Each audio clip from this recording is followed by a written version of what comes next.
What up, everybody? Welcome back to another episode of the Collective Podcast. I'm going to let you in on a little secret right now. You are not going to be impressed with this episode. It's not going to impress you. It is not going to wow you. It's not going to convince you how smart Shane or I are, because we are going to talk about something that, Shane, I'm willing to bet 100% of the people that listen to this already know. Yet, it is the first thing that we stop doing, that we allow to not be a priority. And so, man, we're dealing with some current struggles right now because of a lack of this from the people we work with. And so, how politely or aggressively do you want to move into this conversation? I think you actually told a false statement. You said that people, and we'd have to back it up, but you said that people stopped making this a priority. They stopped doing this. I think that's actually incorrect. I don't think they ever learned how to do it. Yeah. And it's this concept, and I'm an out loud thinker, so I struggle with sometimes structuring things in my mind before I speak it. And this may be one of those times. But the reality is that people, I kind of feel like, and we were just talking about a coaching client and their lack of organization, discipline, totally reactionary. They were going to call me back the next day, and 30 days later, they're now checking in, and now they want me to make their urgency my urgency and really take my time hostage. Yeah. And the image I had in my head was a guy inside a space shuttle, like floating, and he's upside down and he can't control himself and he can't get on his feet. And it's like, he's just like kind of up, like tumbling through air. Because the reality is, most people in our industry, this is how they operate. Their feet are not firmly planted on the ground. Yeah. They have zero clue what's going to take place in 4 days. And if they do, they're lying, because what's going to happen is between now and 4 days from now, somebodies are going to basically dump their urgencies and priorities on their lap. And now their whole week is blown. Right. And then what's going to take place is the market's going to shift, and they're going to freak out and pivot and respond to that. And then their time commitments are completely blown up. And now they're starting to do something else. They're lying. They're saying that they're making commitments, but then they're really not commitments, because they're not even following through on them. And then 3 months from now, they're going to say, I don't know if I can make it anymore in this business. And I'm sitting back going, well, no shit. Of course you're not going to make it. Right. It's like using your toothbrush to wipe your butt and then brushing your teeth. It would be so stupid to use a tool incorrectly. It would be so unintelligent to spend all this time organizing your week on a calendar, and then as soon as the light breeze blows, all of that's completely erased. And now you're just at the beck and call of somebody else who doesn't value your time almost as much as you don't value your time. Yeah. And man, I'm describing Shane from a couple years ago. Yeah. I was in this place where my priority, unspoken, was to clear my inbox every day, not be a great husband or be a great dad. And so what did I do? If somebody called me at 4:50, I'm taking that call, even if my calendar said be home at 5. Mm-hmm. Then I'm texting my wife halfway through the call saying, hey, I'm running a few minutes behind, like I am every day. Because again, I'm taking my toothbrush that I just wiped my butt with, and now I'm brushing my teeth, wondering why something stinks. Yeah. And we do this. And the reality is, the reason but people aren't making the money that they dream of making, that they spend all December and January planning to make, is that we're completely upside down. We're floating through space, not able to get our footing. And it's because our commitments mean nothing to us. And other people's commitments and structures mean nothing to us. And so we got to take a deep, hard look at ourselves and ask the question, what are we doing and why does it matter? Yeah. Because, we had a guy who reached out to me a month ago to get clarity around one of our accountability groups that he was joining. And he missed our call. I was going to do a free kind of pre-onboard call, which we typically don't do. Right. We really spell it out. in our kind of our sales process. But the guy who introduced me to this guy is somebody that I respect. And so I said I would take the call. And what he didn't know is I closed down my computer. I cleared everything out. I grabbed my iPad. I went upstairs. I own a co-working space, and I went upstairs to a little privacy pod. I got my cup of coffee. I got there 5 minutes early. I'm sitting there waiting for his call. And 5 minutes into the call, he's not there. And after 5 minutes, I normally just jump off and cancel it. But because of the relationship with the person who introduced him, I stayed on. So I spent 20, 25 minutes preparing on this call, and the guy no-showed me. And then I followed up saying, hey, you're going to have to reschedule. I'm not going to sit on the call and wait. And then his excuse, oh, the power went out. There's a storm. There's this. And I'm thinking, well, then how did you respond to my email? And like, it's not to be rude, but aren't we being rude every time we break our own word to ourselves? And then we wonder why we just don't have time to stay in a state of a ikigai, doing the things we're great at, that makes us money, that we enjoy, that bless other people. Well, how could we? And so we've got to really take a hard look at ourselves. And this is what my coach said to my business group yesterday. Just happened. I'm in a small group of really successful men throughout the world. My coach is in Australia. He's from Great Britain. It's just a very diverse group of business owners and entrepreneurs. And he was talking to people that were a little earlier on in the journey. And I remember the moment that he described. He said, let's be honest. And he was sharing his own story. So this is his story, but it's so true. He said, the moment I knew I needed to change was I was leaving my parents' house. I was 35 years old. My mom runs out to the car. This is in Australia. And she hands me a $20 bill and says, please use this for gas money to come visit us again. My mom knew that I was a fraud, that the guy I had positioned myself as being couldn't even afford gas to come back and visit my parents. And he said, at that moment, driving home, dead broke, with my mom having communicated in the most loving way possible that I sucked so much at life and was failing in so many areas, I couldn't afford gas to visit my mom. He said, I was disgusted with myself. And he goes, and that's the point you have to get to where you start to make a change. And I would describe it a little differently. I remember a moment.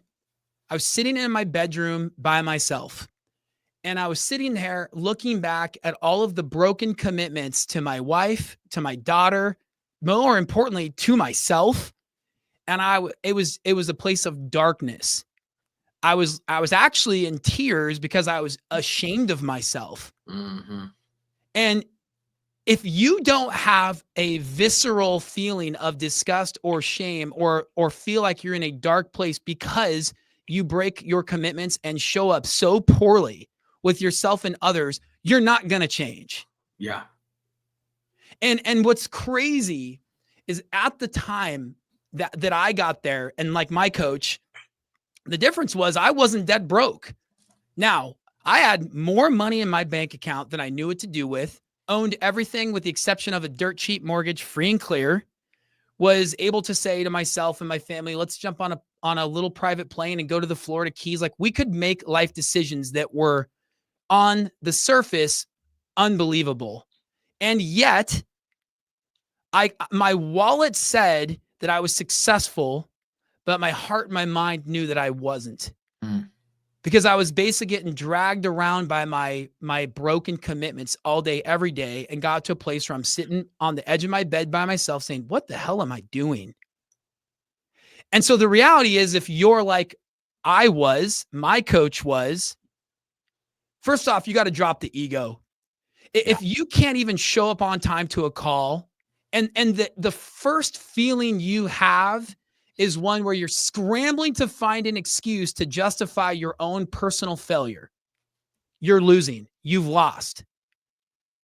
I like, since that time, and again, no one's perfect. Since that time, I've dialed things in. I've really started to focus on finding my flow state, committing to things in what I call a power block, right? Where you commit to certain things. But I've also dropped the ball since then. Yeah. The difference is, when I drop the ball now, I own it instantly. I had a call I was supposed to be on, and it was with a developer. We're building out a technology for my mortgage company. I really, quite frankly, didn't need to be on the call, but I hadn't taken the time beforehand to tell them that I may not be on the call. And so they were expecting me on the call, waiting for me to start so that they could start the call. And I was in a meeting with a real estate agent who was down on their luck, a friend of mine who's treated me and the company well in the past, and I gave him more time than I had allotted. And I was at a coffee shop 1 block from my office, and I realized 15 minutes late that I was late. Sprinted back to my office, got on the call, profusely apologized, and on the call, and it was just for a couple of like entry-level developers, not CEOs, not executives, but the reality is they deserved me to be on time. And so I bought them, I gave them like $20 digital Starbucks cards while I was on the call with them. I said, this is completely my fault. Let me buy you guys a cup of coffee so you can go off and take your break that you should have had when I was not on time to our call. You know, and again, I say that not because I'm perfect, but because we're all imperfect, but perfect effort should show up every time. Yeah. And if you haven't, you know, been to a dark place, remove the ego, had a conversation with yourself, a difficult one, where you start to ask yourself, who do I want to be? How do I want to show up? You're not going to show up well. Right. And these conversations about, you know, committing 5 hours a week to the things that make you money and finding your Ikigai, your flow state, and starting to build out, you know, this human algorithm through social media and building out lead generation through education. None of that's going to work. It's going to fall flat on its face. Because as soon as Bob, a realtor who sent you one deal in the last 12 months, who didn't respect your time, blows up your personal cell in the middle of something else, you take that call, you're done. And so how do we not do that? We drop the ego. We admit that we're not as great as we project online. We admit that like you and I have admitted, man, we're just doing our best. I'm an imperfect person that gives perfect effort. I give perfect effort, not perfect execution, perfect effort, and perfect ownership. And I start to flip my mind around understanding that it's okay when I make a mistake, but I own it. I don't blame not being able to get on a Zoom call for the weather. I own it. I said, that's my fault. I should have been on early and I should have been prepared to jump on my phone if my laptop, I guess the battery didn't work on his laptop or he didn't have cell coverage or something happened. He should have owned it. And then when you own it, you follow up right away and you say, Shane, when are you free? I will make it up to you. Let me buy your time. Like, own it. Not just a little bit, 200% own it. And when we start to show up that way, life gets pretty easy because mistakes are minimal. They go away quickly. You own it. And it's not something that lingers. You start to become known as a person of high value, high integrity that shows up. And that definition is different than most average people in our business. And then your 5 hours of commitment, it's like shooting fish in a barrel. It's so freaking easy. Now it's like, how do I get 10? How do I get 15? How do I get 20? How do I get a team member to do that skill for me so I can level up my skill? Because, you know, as I'm working with these momentum groups, we're talking about increasing our dollar per hour. How in the heck can you increase your dollar per hour if you don't even respect the hour? Right. Yep. All we respect is the dollar. And that, man, that's the statement of the episode, I think. We respect the dollar more than we respect the hour. I'm gonna make a video today. Actually, I'm a month in now with my new virtual assistant that's operating as my personal assistant. And Ray, we took a selfie today when we were on Zoom. So because I told him I was gonna make this post. Bro, I haven't had to be in my email for over a month. It's unbelievable. I go in, he's already pulled apart the ones that I need to pay attention to. He's gotten rid of all the ones that I don't. And that would have never happened had I not realized that my hour is way more valuable than the dollar. And it's being reprioritized, and it's changed everything. We're seeing right now, you know, you and I, and we're doing this in my VA company with my business partner over there, 5 hours a week. right? We're calling them our power blocks now. 5 hours. That's it, of uninterrupted intentional effort in a specific activity that accomplishes what you need to accomplish. For us, it's revenue generating type stuff. We're overthinking, Shane, what it takes to be successful. Well, yeah. And the reality is that the guys who have a social media team that can post online for them, I was just thinking about Jesse Itzler. He started one of the coconut water companies, and his wife designed and built Spanx. I mean, the dude hired David Goggins to live in his home with him, wrote a book called Living with the Seal. Like, the dude is just a very successful entrepreneur, and he's posting pictures about his family and showing up for coaching. They're going to project online 20 personas. 19 of them are to sell certain products. And it's not that it's not them. It's a part of who they are that they project to drive us to do something. But their actual persona, they're just Jesse, probably on his own, I can wager a guess, prioritizes his family. If you're 12 minutes late to a call, he's not sitting around waiting for you and then going, oh yeah, great excuse. Yeah, there was, weather difficulties in Topeka. I get it. They don't work that way. Right. They honor and value their time because they can't make more of it. Yeah. You can make more money. And so that's the reality for us in this industry is we got to stop playing so freaking small. Just because it's easy to get into the industry doesn't mean it's easy to get out of the industry in a way that's healthy and truly successful. And in a way where you honor and value your time more than the money. Yeah. And I think that's where, we should leave it today is, as we talked before, there's some key ways you can do that. Certainly getting on with a coach and investing in that time is a way. I have 2 coaches in my life right now, and I pay them for their time, even though I consider them both friends. Right. I honor them and I honor the time by investing in it, and I show up. And if I show up less than perfect, I own it. I just own it, man. I swallow that pill first and foremost and get it out of the way. That's it. And that's so important. And once you do that, man, sky's the limits. Sky's the limits. I might make less money today than I made before that dark moment happened. But when you see me now, I'm the number one dad. I crush it. I'm an intentional friend. I own that, man. I crush that. When I'm with my daughter at the park, I'm the only dad not on his phone. I'm the one in 99. And I don't say that with any arrogance. It's because I've worked my ass off to get to a place where I'm refining myself to where that definition of success is so different than the one before I had that moment of darkness. Yep. Guys, I think it's fair to say you probably don't need to know more, but you need to be way more intentional with what you already know.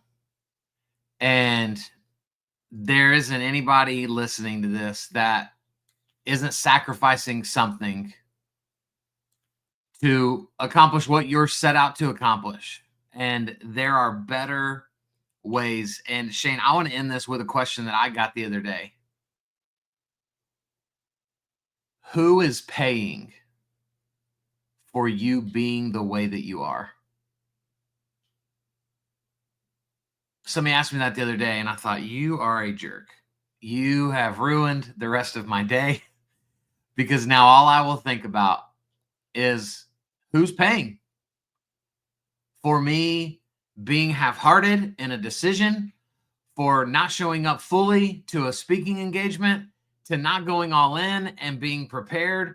Who's paying? It's 4 people. It's Lana, Harrison, Everly, and Ruby. And the future you. And future me. Pay the cost for why I am the way that I am. And that's literally why I started rucking last week. I started counting calories today. I was late to our recording because I had to scan some barcodes into my calorie counting app so that I knew how much macros were in the food that I was eating. But this is what we've got to do to get to the versions of ourselves that we want to be. And so, Guys, we're going to stop it right here. What a great reason right now for you to be a part of what we're doing through the collective coaching. It's not that you necessarily need to learn a bunch of new things. It's that you need to get around the right people, that you need to be in an ecosystem that's going to challenge you, encourage you, motivate you, not allow you to use excuses because what you want on the other side of it is too important.